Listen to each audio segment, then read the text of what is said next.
The children had been dead for 63 years.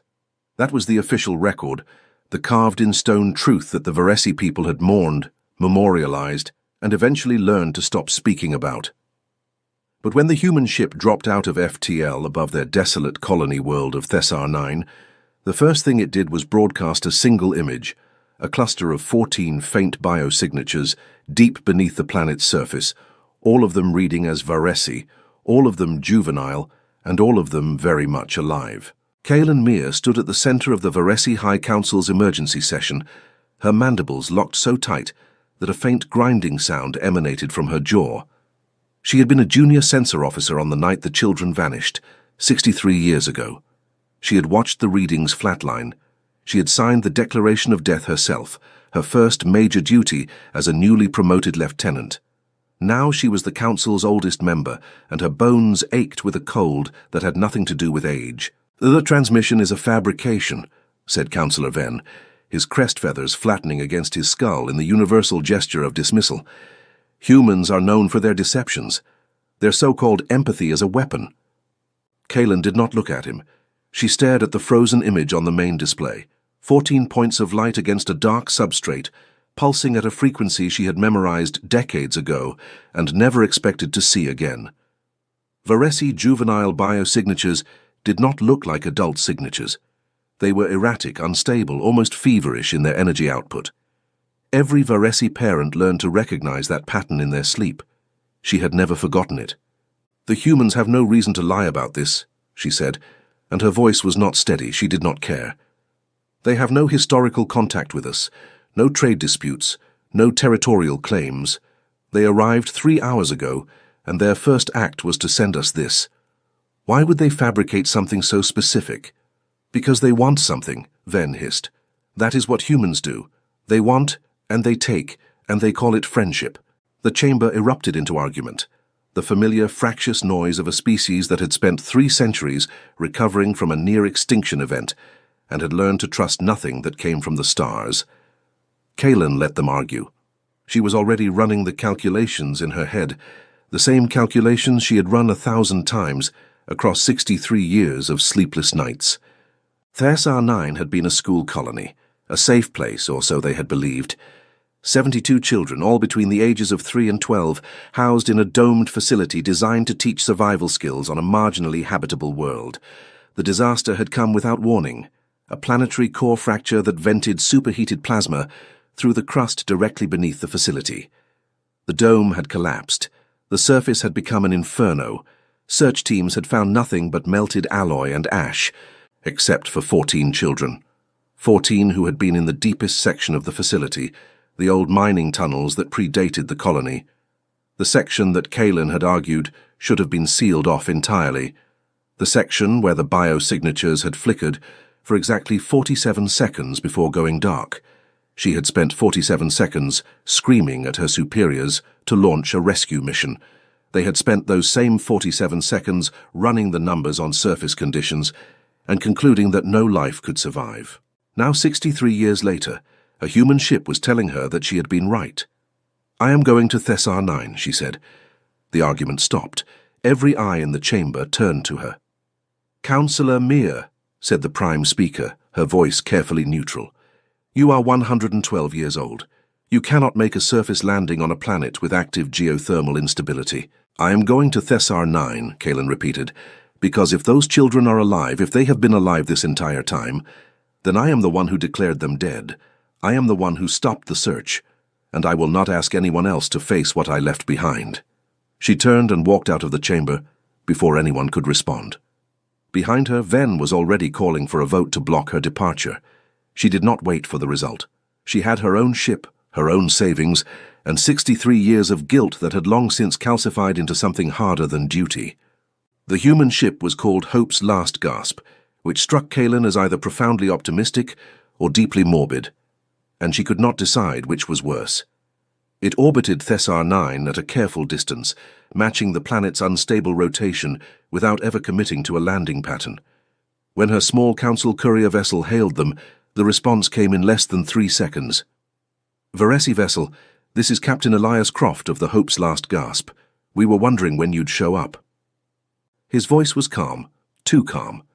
Kaelin had spent a lifetime reading the emotional subtext of alien speech patterns, and she knew that calm was often a mask for something else, fear or hope, or the particular kind of desperation that came from knowing something you should not know. "Captain Croft," she said, "you claim to have detected Varesi juvenile biosignatures on the surface of Thessar 9. I need to understand how your sensors penetrated planetary crust that our own technology cannot read through." They pause. Then, "Your sensors can't read through it because you're looking for the wrong frequencies. The plasma vents that opened up during the disaster created a permanent electromagnetic interference layer about 2 kilometers down. Standard scanners see that layer as solid rock. Our scanners see it as noise, and we're very good at filtering noise." Kaelin felt her stomach tighten.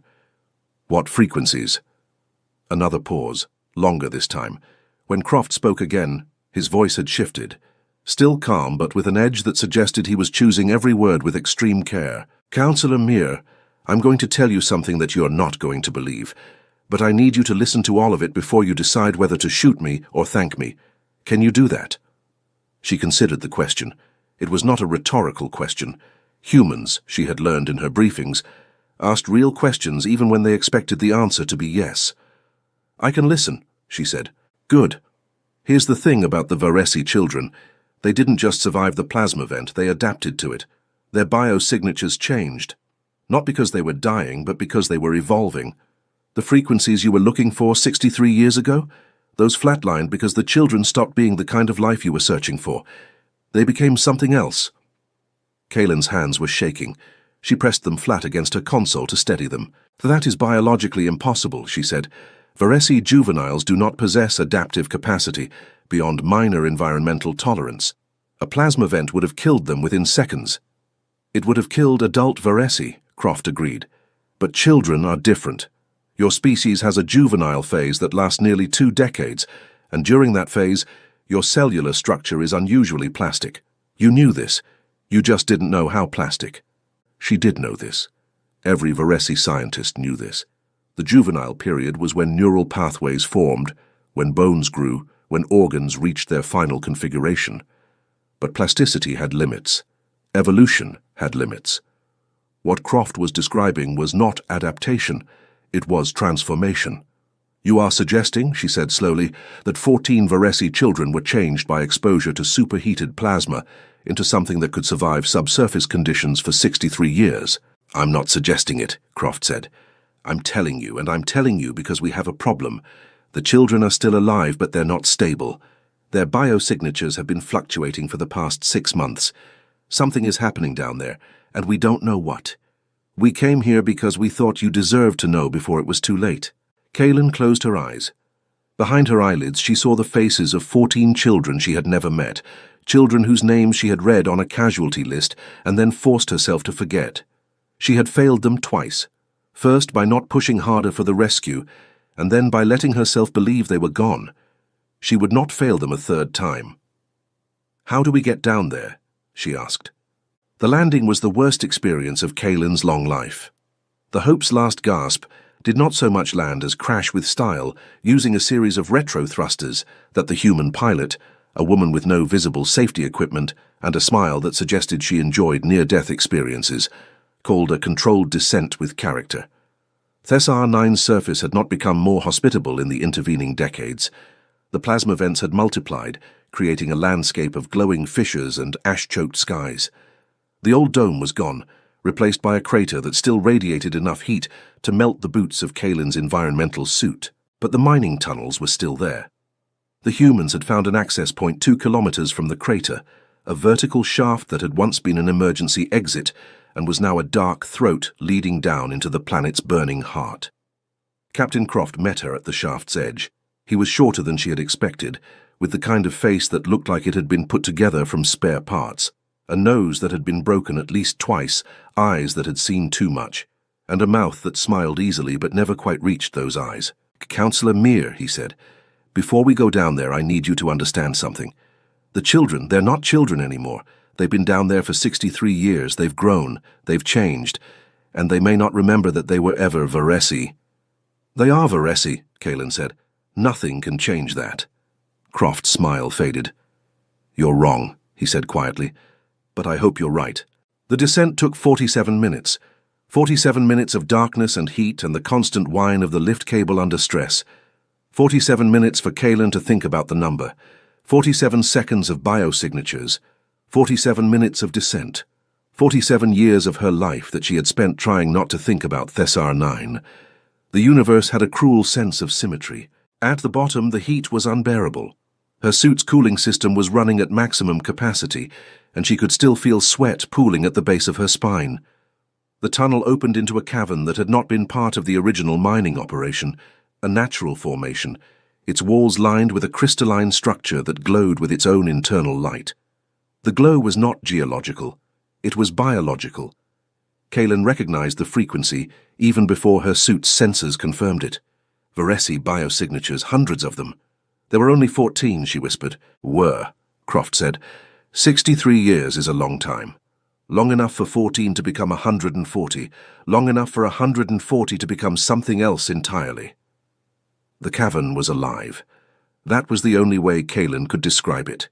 The crystalline structures on the walls were not inert minerals. They were growths, extensions of the life forms that had been hiding in the darkness. And the life forms themselves were beginning to emerge from the shadows. They had once been Varesi. Kaylin could see the remnants of that origin. The shape of a skull here, the curve of a spine there, the ghost of a face that might have been a child 63 years ago. But they had been remade. Their bodies had fused with the crystal formations, creating something that was neither animal nor mineral, but a hybrid of both. They moved slowly, their limbs dragging across the cavern floor with the sound of breaking glass. Their eyes, those that still had eyes, glowed with the same internal light as the walls. One of them stepped forward. It was larger than the others, its form more complete, as if it had been the first to transform and had had the longest time to perfect its shape. When it spoke, its voice was not a voice. It was a vibration, a resonance that Kaylin felt in her chest rather than heard with her ears. You came back. The words were not Varesi. They were not any language Kaylin knew. But she understood them anyway, the same way she understood the meaning of a sunrise or the weight of a grief too old to name. I came back, she said, and her voice cracked on the second word. I should never have left. The creature, the person, she corrected herself, because whatever they had become, they were still people, tilted its head in a gesture that was achingly, heartbreakingly familiar. It was the same gesture her own children had made when they were young, the gesture that meant, I am listening, but I do not understand. You left because you thought we were dead, the resonance said. You were not wrong. We were dead. The children you knew died in the fire. What came after was something new. Kaylin took a step forward. Croft grabbed her arm, his grip surprisingly strong. Counselor, don't. We don't know what they are. They are Varesi, she said, and she pulled away from him and kept walking. The creature did not retreat. It waited, patient as stone, as she crossed the distance between them. Up close she could see the details that the distance had hidden, the way the crystal growths pulsed with a rhythm that matched her own heartbeat, the way the creature's remaining organic tissue had been preserved rather than consumed, the way its eyes held not hostility, but a terrible, ancient loneliness. What happened to you? Kaylin asked. The creature was silent for a long moment. When it spoke again, the resonance was softer, almost gentle. The fire did not kill us, it changed us. The plasma vent contained not just heat but information, patterns of energy that rewrote our cells at the most fundamental level. We did not understand what was happening. We thought we were dying. Some of us did die. Those of us who survived did so because we stopped fighting the change and started embracing it. The crystals grew from our bodies. They gave us everything we needed: air, water, food, light. They connected us to each other in ways we had never imagined. We became a single mind, spread across many bodies. We became a family that could never be separated. But we also became trapped. The crystals need the heat of the planet's core to survive. We cannot leave this cavern. We cannot go back to the surface. And now the heat is changing again. The plasma vents are becoming unstable. In less than a year they will collapse entirely, and when they do, we will die. The words hit Kaylin like a physical blow. She had come here expecting to find corpses. Instead, she had found survivors who had been living in a nightmare for 63 years, and now that nightmare was about to end in the worst possible way. There has to be a way to move you, she said. to relocate the crystals to another source of heat. We have tried, the creature said. The crystals are rooted too deeply. They extend for kilometers in every direction. To move us would be to kill us. Then we find another solution, Kaelin said, and she turned to face Croft. Your ship, your technology. You found them when we couldn't. You must have some idea how to save them. Croft's expression was unreadable. Counselor, there's something I didn't tell you. Something about why we came here. The temperature in the cavern seemed to drop. Kaelin felt it in her bones, the same cold she had felt 63 years ago when the biosignatures went dark. Tell me, she said. The children aren't the only ones who changed, Croft said. The plasma vent that transformed them, it wasn't natural. We've analyzed the energy patterns, they're artificial. Someone created that vent. Someone wanted the Varesi children to be exposed to that plasma. And someone has been monitoring them ever since. The creature's resonance sharpened, became almost painful. We know, it said. They have been watching us for 63 years. They have been waiting for us to reach a critical mass. And now that we have, they are coming. Kaelin's mind raced. Who? Who created the vent? Who's coming? Croft pulled a device from his belt and activated it. A holographic display appeared, showing a star map with a single red dot moving toward Thessa 9 at impossible speed. 63 years ago, a species we've never encountered before, we call them the Architects, seeded this planet with a device designed to trigger what you just witnessed. They wanted to see if a sentient species' juvenile population could be forcibly evolved into a hive intelligence. The Varesi were their experiment, the children were their test subjects, and now that the experiment has succeeded, they're coming to collect their results. The creature, the hive, Kaelin realized, because that was what they had become, moved closer. Its resonance filled the cavern, vibrating through the crystal walls, through the floor, through Kaelin's own body. We have known about them for 30 years, it said. They communicate with us sometimes. They tell us we are beautiful. They tell us we are exactly what they hoped we would become. They tell us that soon we will be part of something larger. We do not want to be part of something larger. We want to be ourselves. But we cannot stop them, we cannot leave, and we cannot fight. Kaelin looked at the creature, at the remnants of the child it had once been, at the crystal growths that had become its body, at the eyes that still held a spark of the person she had failed so long ago. She looked at Croft, at his exhausted face, and his desperate hope. She looked at the star map, at the red dot that was moving toward them with the inevitability of a closing fist, and she made a decision. Captain Croft, she said, your ship. How many people can it carry? Croft blinked. The Hope's last gasp is a scientific vessel. We have room for maybe 50 in an emergency. Then we make room for more, Kaelin said. We evacuate the children. All of them. We take the crystals with us if we have to. We find a new world, a new heat source, anything. But we do not let the Architects take them. Counselor, the crystals are rooted kilometers deep. You can't just... Then we cut them, Kaelin said. We cut them and we pray and we run, because I am not losing these children again, not to the fire, not to the Architects, not to anyone. The creature's resonance changed.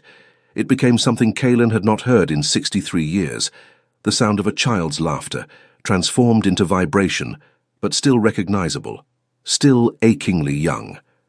You are different from the others, it said, the ones who came before, the ones who left us here to die. You are angry for us. You are afraid for us. You love us even though you do not know us. We had forgotten what that felt like. Kaelin reached out and touched the creature's crystal surface. It was warm, warmer than she had expected, warmer than death. I am going to get you out of here, she said.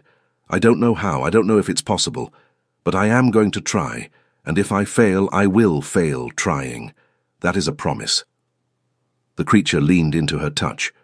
The resonance softened, became something almost like a sigh. That is enough, it said.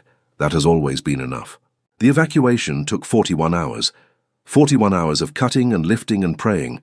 41 hours of Croft's crew working alongside Kaelin's single courier vessel, using every tool they had to sever the crystal roots from the planet's core.